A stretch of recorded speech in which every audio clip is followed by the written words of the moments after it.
자, 도시카예요, 도시카. 자, 도시카는 말씀드렸죠. 원래 이 도시카를 제가 공부할 때 제가 만든 건데요. 그때의 목적은 2차를 위함이었어요. 1차 때 이걸 만들진 않았어요. 왜냐하면 2차 때 이제 생각해 보세요. 뭘 정확히 기술해야 되는데 기술하기 위해서는 포인트 되는 단어를 기억해야 돼요. 그리고 그 단어가 잘못 기술되면은 그거는 내용상 막아도 아웃이 되는 거죠. 그러면은 그 포인트 되는 단어를 기억해야 되겠다. 그 다음에 또 하나. 옛날 관세법은 어떤 주제를 놓고 큰 관세법에서 이렇게 뽑아내는 개념이라 그랬잖아요. 그러면 관세법이 머릿속에 다 들어가 있어야 돼. 근데 그거를 그냥 이런 책으로 어렵죠. 그리고 항상 나중에 2차 때도 생각해 보세요. 2차 때도 이걸 생각하셔야 되는데 한 번에 어떤 파트를 암기할 생각을 하지 마세요. 그건 불가능해요. 한 파트 정도는 가능하겠죠. 총칙 요 정도는. 하지만 전체는 절대로 안 되거든요. 그럼 방법은 뭐다? 이렇게 점점점 이렇게 어떤 구조를 만들어 가야 돼요. 뼈대 만들고 뼈대에서 키워드 찾고 거기에서 더 보강해서 살 붙이고 이 과정이 없이는 절대로 이게 머릿속에 들어가지 않습니다. 그래서 그 처음에 시초가 이거라는 거예요. 근데 옛날에 이제 2차 때 제가 만들었습니다만 이걸 1차로 변형해가지고 제가 이렇게 뭐 당연히 도움이 될까 하다가 어떻게 보면 지금 시험 문제 유형은 다시 이걸로 돌아갔어요. 그러니까 어떻게 보면 1차 이꼬르 2차가 돼버렸기 때문에 키워드를 정확히 알고 계시는 게 2차 때도 어마어마한 도움이 되실 거예요. 그래서 예전에는 1차 위주로 이걸 개념을 잡아드렸었는데 이제는 시험 문제 유형이 바뀌어가지고 2차 개념까지 같이 잡아드려요. 그러니까 2차 같이 잡는 게 이런 거죠. 1차적 개념에 포인트가 되는 단어가 있고 2차적 개념에 포인트가 되는 단어가 있거든요. 근데 그거를 지금은 옛날에 그게 너무 달라가지고 뭐 이렇게 구분을 해서 개념을 잡았는데 이제는 거의 비슷해졌다라는 거예요. 예, 그래서 이제는 오히려 뭐 1차보다는 2차를 위한 포인트를 잡는 게 더 낫겠다고 저는 생각을 해서 지금부터 근데 큰 차이는 없어요, 솔직히. 아주 큰 차이는 없습니다만 예, 그런 개념이니까 예, 요거를 잘 개념을 잡아주세요. 그래서 여기서 나오는 단어들은 나중에 2차 쓰실 때 큰 도움이 되실 거고요. 그리고 또 하나는 이것만은 암기하고 제발 넘어가 주세요. 그래서 제가 맨날 말하는 게 그거잖아요. 그리고 제가 문제풀이 할 때도 뭐라 그러냐면 문제풀이 하기 전에 딴 거 아무것도 안 해야 돼. 이것만 제대로 머릿속에 넣고 와. 근데 그래도 잘 안 지켜요, 이걸. 이것만 머릿속에 넣어도요. 문제풀이 할 때 60점 받고 들어갑니다. 근데 그걸 잘 안 지켜요, 사람들이. 이거 꼭 해주세요. 자, 우선 이게 도시카인데 말씀드린 대로 이 도시카가 좀 특징이 있어요. 이 관세법 총칙 정도는 이 범주에 대충 다 넣을 수 있어요. 그런데 어떤 단어는 그게 불가능해요. 너무나 많아갖고. 그럼 너무나 많으니까 도시카를 늘려? 이러면 도시카의 의미가 또 없어지거든요. 그래서 어떤 거는 다 들어가고 어떤 도시카는 다 들어갈 수가 없어요. 그래서 무조건 1차 도시카, 통칙 도시카처럼 다 들어간다고 생각하시면 안 됩니다. 자, 그러면은 1차 도시카부터 들어가죠. 자, 우선 여기서 이 큰 개념을 이렇게 잡은 거는요. 법 규정상으로 잡은 거예요. 지금 여러분이 보시는 책하고 이거하고 약간 구조는 다를 거예요. 순서는 똑같은데 구조는 달라요.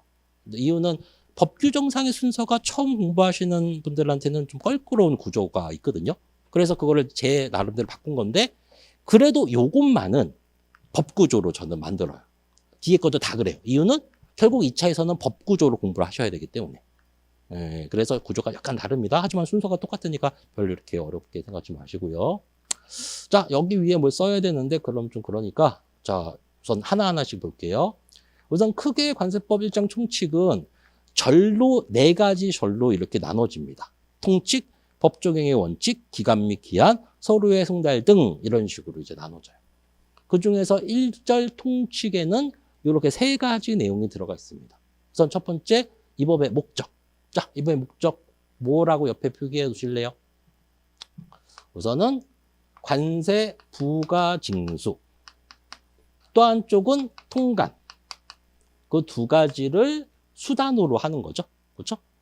그래서 뭐를 해요? 작은 목적을 완수합니다. 관세 수입 확보. 그 다음에 이걸 가지고 궁극적인 걸 하죠. 국민 경제 발전 이바지. 이게 구조죠. 그렇죠? 이 구조를 정확히 알고 계셔야죠. 그렇죠? 그래서 자, 근데 요거 2개를 어떻게 해서 적정하게 해서 그래서 이게 실제로 이게 가장 궁극적인 목적, 수단, 작은 목적이거든요. 실제로 예전에 어떤 문제가 한번 나왔었냐면 다음 중 관세법의 목적인 것은 해가지고 여기 있는 보기가 그대로 한번 시험 문제 나온 적이 있어요. 아주 오래된 문제인데 그럼 답은 뭘까요? 그대로 나왔다니까. 궁극적인 목적을 골라야죠. 왜? 다 답일 때는 가장 큰 걸 골라야 되니까. 뭐 이런 식으로 나왔을 정도로 이게 단계가 있는 거예요. 이건 수단, 작은 목적, 큰 목적. 그런 개념을 잘 잡아 놓으시고요. 그래서 뭐 관세법의 목적도 뭐 2차 시험 문제 나올 수 있죠. 뭐. 그래서 개념 잘 잡아 놓으시고 이렇게 정리해 놓으시면 되겠습니다. 그다음에 두 번째는 용어의 정의입니다. 용어의 정의. 자, 용어의 정의는 자, 수입, 수출 이렇게 나오죠. 자, 우선 요거는 알아두세요. 말씀드렸지만 아이고.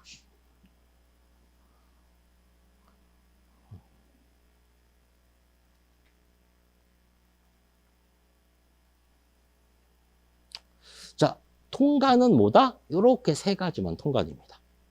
나머진 이런 건 통관 아니라 그랬죠? 그래서 이게 관세법상 통관이다. 예, 이거 정확히 좀 잡으시고요. 자, 그러면은 자, 이것도 정해야죠. 우선 수입 그리고 수출 반송입니다.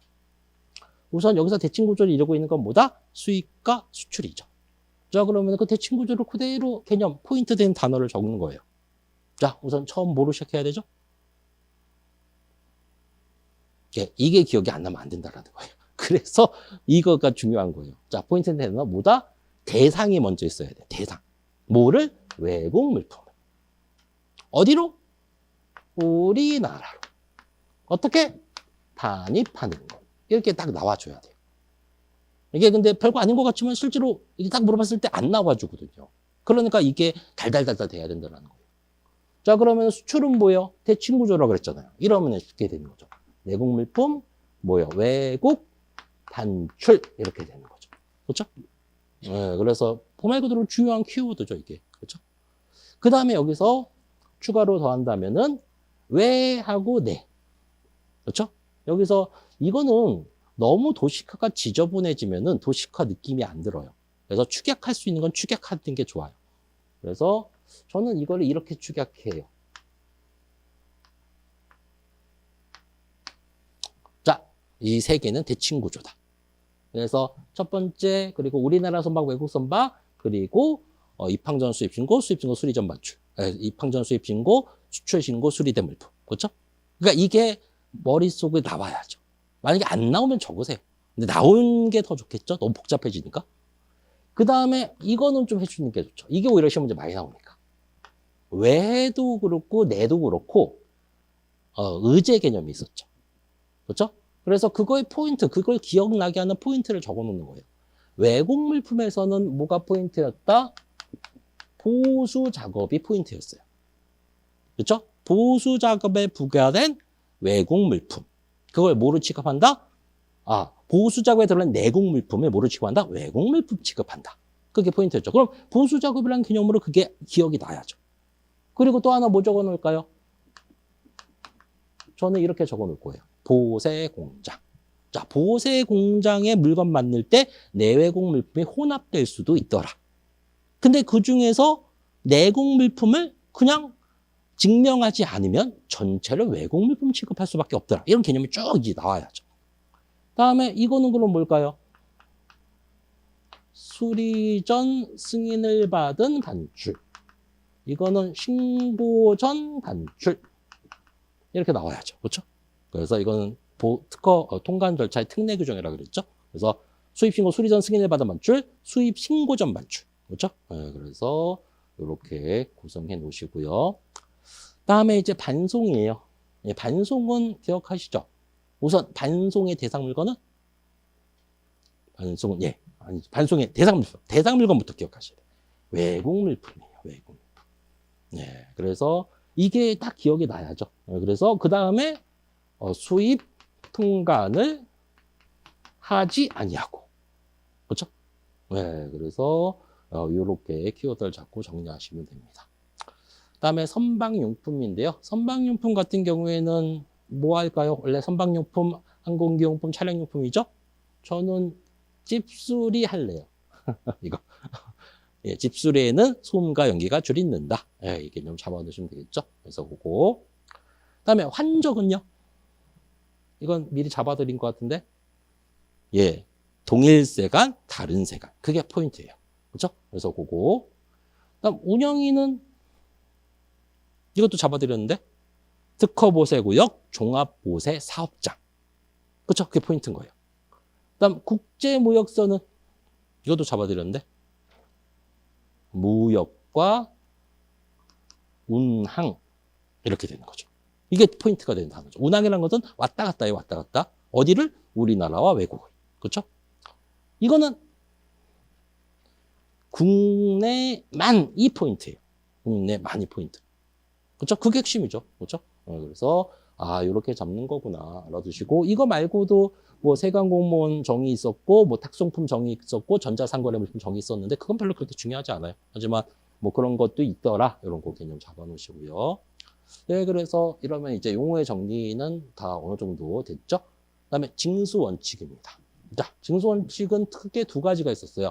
관세징수 우선의 원칙이 있었고 내국세 부가징수가 있었는데 관세징수 우선 원칙은 두 개. 자, 뭐가 기억나야 될까요? 예, 대상 물건이 기억나야 돼요. 그 대상 물품 어떻게 표현하더라? 관세를, 그러니까 수입 물품 일반 재산인데 그렇게 머릿속에 넣어도 돼요. 하지만 이런 것도 미리 말씀드릴게요. 이런 나중에 2차 때 가면 이런 질문을 되게 많이 해요. 무슨 질문을 많이 하냐면 쌤, 이거 적는데 법조항대로 적어야 돼요? 법조항이 아닌 걸로 적어도 돼요? 이런 질문을 많이 하거든요. 그러니까 당연히 법조항이 잘 생각이 안 나는 거죠.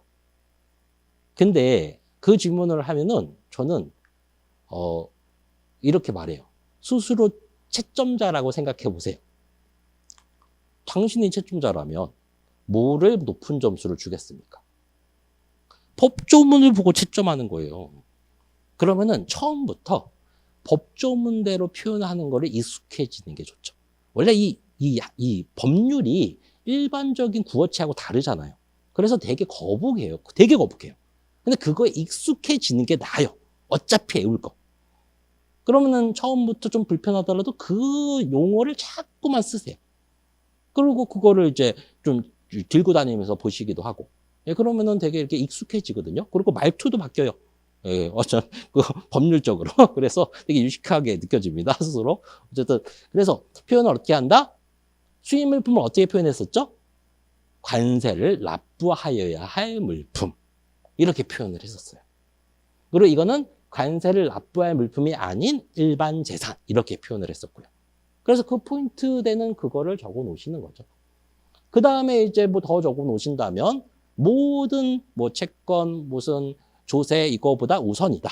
이 개념. 그리고 또 하나는 국세와 동순이다. 그렇죠? 네, 그래서 그거 체크해 놓으시면 됩니다. 다음에 내국세 등의 부가징수에서 내국세 등이라는 개념. 원래 이 법률의 취지는 뭐였다 그랬죠? 관세법과 내국세가 상충할 때 관세법이 우선이다라는 게 취지예요. 하지만 객관식 시험 문제는 그렇게 나오지 않는다 그랬죠. 어떻게 나온다? 수입 물품에 부과되지 않는 내국세는 이렇게 나온다 그랬죠. 그래서 그 9가지를 정확히 기억하라고 제가 말씀드렸죠. 그래서 9 이렇게 기억하시는 게 전 좋아요. 그러니까 숫자가 의외로 되게 기억이 잘 나요, 여러분. 그래서 숫자를 기억해놓는 건 큰 의미가 있어요. 왜냐면 이렇게 하고 이렇게 생각 하나 빠졌네 이게 기억이 나거든. 그래서 그거 그리고 그거에 관련된 법률도 9예요. 기억나시죠? 예, 국세기본법, 징수법이 끼면서 예, 이렇게 지방세법이 이렇게 축소되는 걸 하나에 두 개가 더 들어가죠. 예, 그래서 그것도 기억을 하시면 됩니다. 다음에는 내국세 세무서장 징수. 자, 이거는 여러 가지 내용이 있습니다. 가장 포인트로 잡아야 될 것은 내국세 세무서장의 징수 요건이에요. 그 두 가지가 가장 큰 포인트죠. 첫 번째는 뭐죠? 관세는 없고 내국세만 존재해야 됩니다. 두 번째는 그 내국세의 합계가 1,000만 원을 초과해야 됩니다.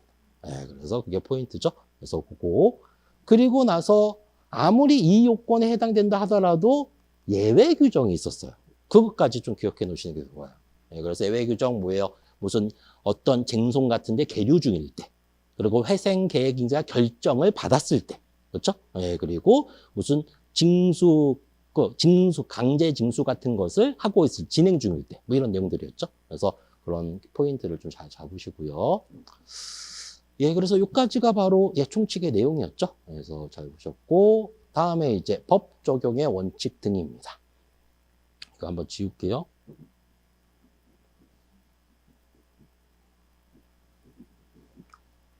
자, 법 적용의 원칙 등 파트에서는 4가지 원칙이 있었죠. 그런데 이게 뭐라 그랬어요? 국세기본법에 있는 내용이라고 말씀드렸어요. 그래서 그럼 여기 없는 거는 관세법은 국세기본법에만 있고 여기 없는 거는 관세법을 안 지키느냐? 아니라 그랬죠. 그것도 다 지킨다 그랬어요. 왜? 관세법도 국세니까. 다만 이거를 강조했을 뿐이라 그랬죠. 그래서 그거 기억하시고, 그래서 요 4가지 개념에서 포인트 되는 개념이 있었죠. 그래서 법 해석의 기준. 자, 요거는 포인트 되는 뭘 기준으로 법을 해석하고 뭘 기준으로 재산권 부당침해 금지를 한다.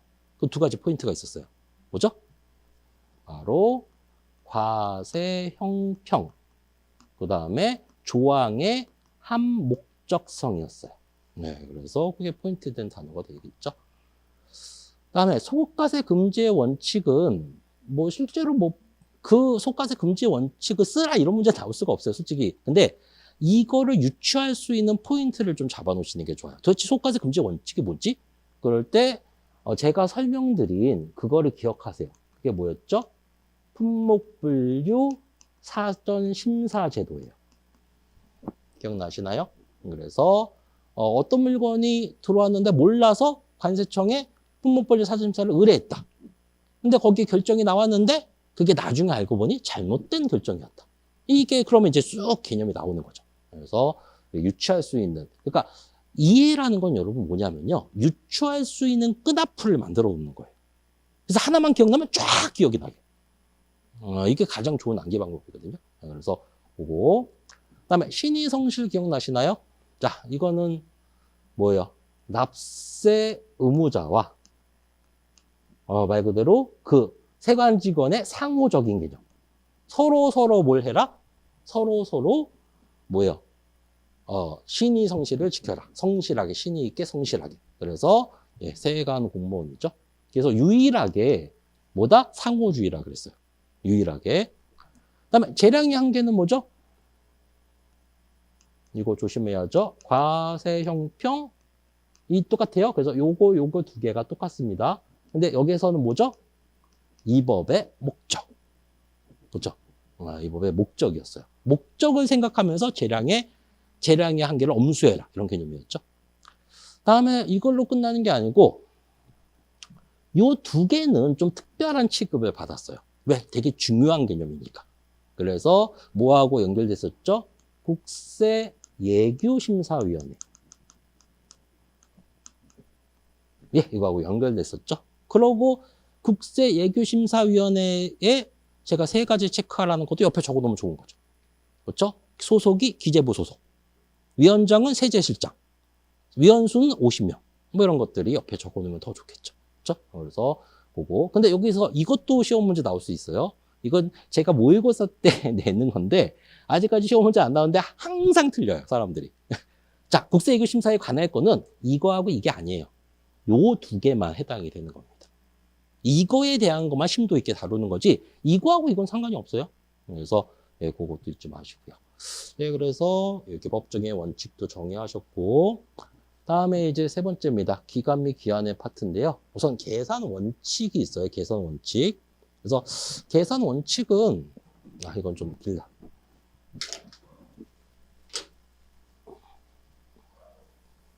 자, 계산 원칙은요.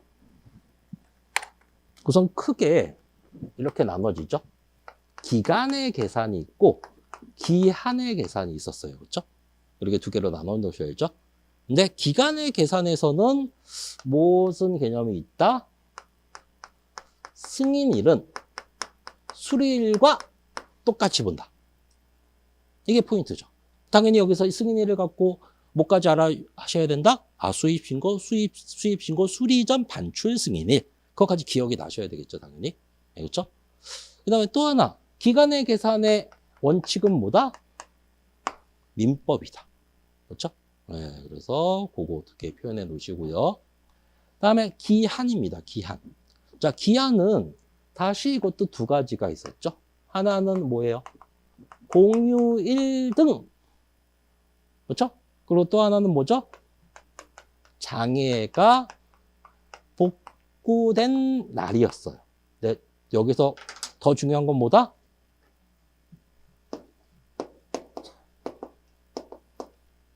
다음 날입니다. 다음 날. 예, 다음 날. 관습법에서 이제 시험 문제 보시면 다음 날 이거 빼먹어갖고 틀린 사람 엄청나게 많아요. 그래서 조심하셔야 돼요. 다음 날이 포인트예요. 그래서 네, 이거 기억하시고요.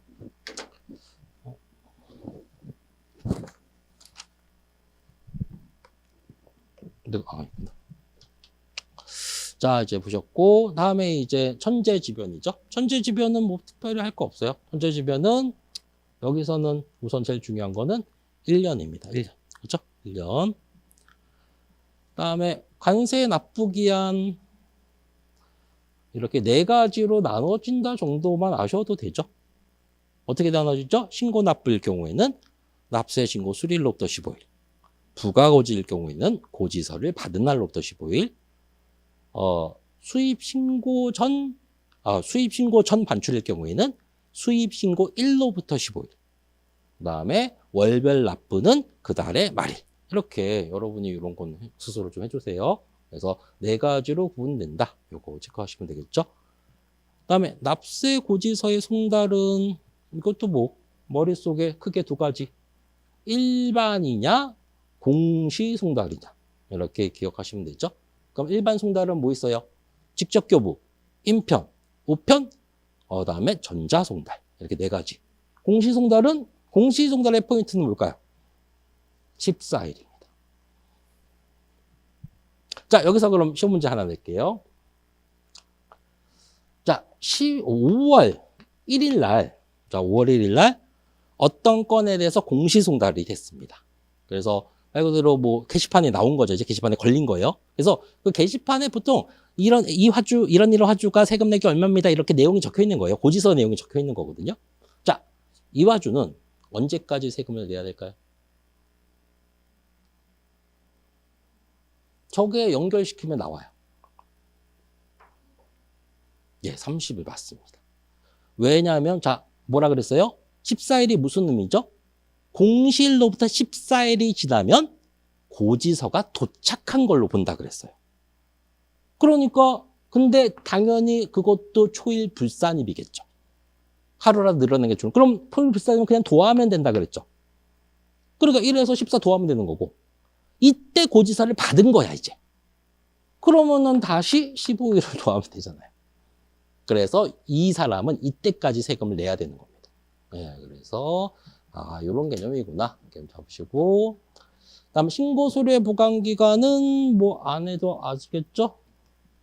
5년, 3년, 2년 이렇게 나눠 놓으시면 되는 거죠. 그렇죠? 네, 그래서 네, 이렇게 정리하시면 이 총칙이 진짜 웃기게 이 한반의 도식화에 가장 딱 걸맞는 딱 파트예요. 거의 다 이런 들어가거든요, 솔직히. 근데 총칙만 이래요. 나머지 것들은 너무나 양이 많아서 다 들어갈 수가 없어요. 예, 그래서 보통 총칙의 양에 많은 건 10배? 근데 그거를 한 장에 넣어야 되니까 그러면 생략할 수밖에 없잖아요. 그래서 이거는 도식화는 그때그때 달라요. 그러니까 그때그때 다른 이거를 안 하면 안 되는 거예요. 그 엄청 줄여놓은 거거든요. 그래서 이거 잘 체크해 두시고요. 예, 잠깐 쉬었다가 다음 거 넘어갈게요.